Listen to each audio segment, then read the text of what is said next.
So today we're going to dive into a really cool kind of hidden connection between artificial intelligence, our own psychology, and even consciousness itself.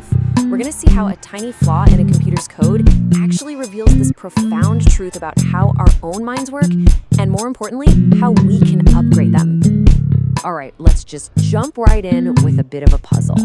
What could possibly link an AI coder, a Zen master, and a high-powered CEO? I know, it sounds like the setup to a pretty weird joke, right? But the answer tells us something absolutely fundamental about the operating system running in all of our heads. You see, all of them, in their own very different worlds, have figured out the power and the danger of something called a decision tree.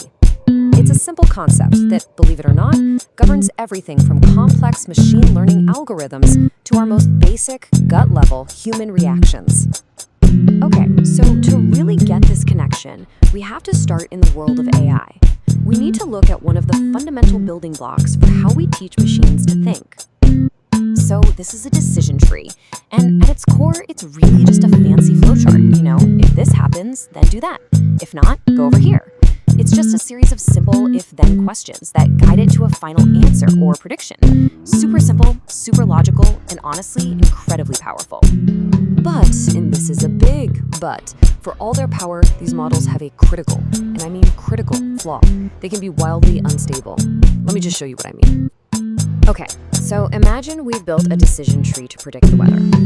We give it some data. Humidity is at 65%, temperature 75 degrees, wind is a calm 5 miles per hour. The model crunches the numbers, follows its little flowchart, and boom, it predicts a sunny day. Makes perfect sense, right? So far, so good. But now, watch this. We change one tiny little thing. The humidity goes from 65% to just 66%, a 1% change. Everything else is identical. The model runs again, but this time the prediction it spits out is hurricane. Wait, what? A tiny, almost meaningless change in the input just created a catastrophic, completely wrong output. That is instability. So why on earth does this happen? Well, the technical term for it is overfitting. Basically, the model got too good at memorizing the exact data we trained it on, including all the little random quirks and meaningless fluctuations. It learned the details so perfectly that it completely lost the ability to see the bigger picture. And that makes it brittle, fragile, and totally unpredictable. Okay, now hold on, because this is where it gets really, really interesting.